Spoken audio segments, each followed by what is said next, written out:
Hello दोस्तों, कुछ लोग सुख और शांति के लिए मेडिटेशन का सहारा लेते हैं, योग का सहारा लेते हैं, लेकिन बाकी कुछ लोग पूजा पद्धति का सहारा लेते हैं, रोज़ सुबह पूजा करते हैं ताकि उनको सुख और शांति का अनुभव हो सके।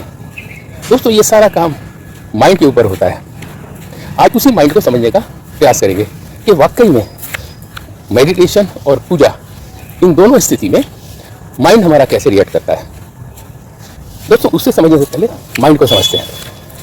हमारा माइंड ब्रॉडली दो भागों में बांटा गया है, कॉन्शियस माइंड और सबकॉन्शियस माइंड। कॉन्शियस माइंड हमारे टोटल माइंड का 5% ही होता है।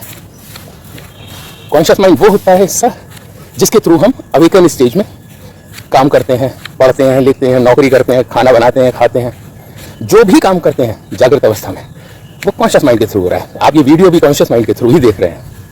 सबकॉन्शियस माइंड माइंड का वो हिस्सा होता है जो कि 95% ऑफ द टोटल माइंड होता है, और वो हिस्सा होता है जो ऑटोमेटिक इंफॉर्मेशंस को, एनवायरनमेंट की इंफॉर्मेशन को बिना हमारी परमिशन के गैदर करता रहता है। और गैदर करने के बाद वो रात में जब हम सोते हैं तो उनको प्रोसेसिंग करता है और यूजफुल इंफॉर्मेशन को हमारी मेमोरी में ट्रांसफर कर देता है और यूजलेस इंफॉर्मेशन को डिलीट कर देता है। इसीलिए प्रॉपर स्लीप भी बहुत इंपॉर्टेंट होती है। अगर ये ना हो तो लोग डिप्रेशन में चले जाएं, क्योंकि इतनी हजारों लाखों इन्फॉर्मेशन वो हमारी बिना इन्फॉर्मेशन के डेली गैदर कर रहा है, तो एक बाढ़ सी आ जाएगी हमारे माइंड में अगर वो डेली डिलीट ना हो तो। चलिए, coming back to the subject.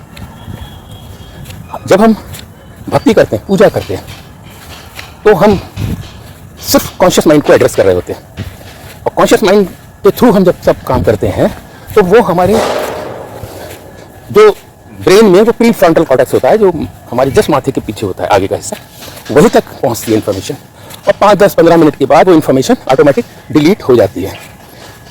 वो परमानेंट तब रहती है जब हम लगातार कोई इन्फॉर्मेशन को बार बार सबकॉन्शियस माइंड में फीड ना करें। तो अब पूजा पद्धति में तो सबकॉन्शियस माइंड एक्टिव ही नहीं रहता, क्योंकि हम जागृत अवस्था में सारे अपनी भक्ति के मंत्रों को, इंफॉर्मेशंस को फीड करते हैं। On the contrary, subconscious mind में क्या होता है, जब हम मेडिटेशन करते हैं, मेडिटेशन में हम साइलेंट माइंड को कर देते हैं। कुछ लोग ब्रीदिंग के सहारे, कुछ कहते हैं किसी पॉइंट ऑफ लाइट का कंसंट्रेशन, कुछ ईश्वर की मूर्ति को कंसंट्रेट करके, और सिर्फ डीप कंसंट्रेशन से वो बैठते हैं शांति से। तो क्या होता है, उनका सबकॉन्शियस माइंड धीरे धीरे एक्टिव होना शुरू हो जाता है और कॉन्शियस माइंड बंद होना शुरू हो जाता है। और जब दोनों का इक्विलिब्रियम हो जाता है, कॉन्शियस माइंड थोड़ा सा बंद हुआ, सबकॉन्शियस माइंड थोड़ा सा खुला, तो उस इक्विलिब्रियम को हम फ्लो स्टेट कहेंगे ब्रेन की।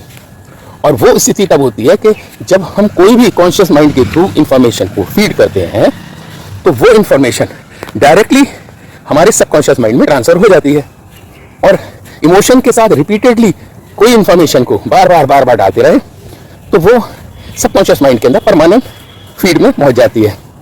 और इसी को न्यूरोप्लास्टिसिटी भी कहते हैं न्यूरोलॉजी की लैंग्वेज में, क्योंकि ब्रेन के जो सबकॉन्शियस माइंड में न्यूरल पैटर्न है वो परमानेंट एक स्ट्रक्चर बना लेते हैं, और जो हमारी एक बिलीफ सिस्टम बन जाता है, हमारी आदतें बन जाती हैं, हमारी पर्सनैलिटी बन जाती है, हमारी हैबिट्स बन जाती हैं।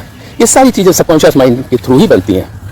मेडिटेशन के समय हम डायरेक्टली सबकॉन्शियस माइंड को एक्टिव रख सकते हैं, उसके अंदर इंफॉर्मेशन फीड कर सकते हैं, उसके अंदर इंफॉर्मेशन को स्टोर कर सकते हैं जो हमको चाहिए।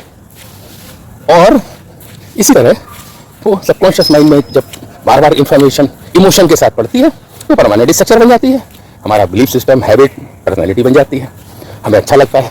तो वो 10-15 मिनट तक ये नहीं स्टे करती, वो पूरे 24 घंटे तक स्टे करती है हमारे माइंड में, क्योंकि वो परमानेंट फीड हो गई है। वो प्री फ्रंटल कॉर्टेक्स में नहीं रही है कि 10-15 मिनट में ही निकल जाए, जैसा कि भक्ति या पूजा में होता है। इसलिए कहा जाता है कि अगर आपको अपनी हैबिट चेंज करनी है, अपने संस्कार बदलने हैं, तो मेडिटेशन का सहारा लीजिए। सबकॉन्शियस माइंड में डिजायर्ड इंफॉर्मेशंस को लगातार फीड करिए, रिजल्ट वहीं से मिलेंगे, भक्ति पूजा से नहीं मिलेंगे। Thank you.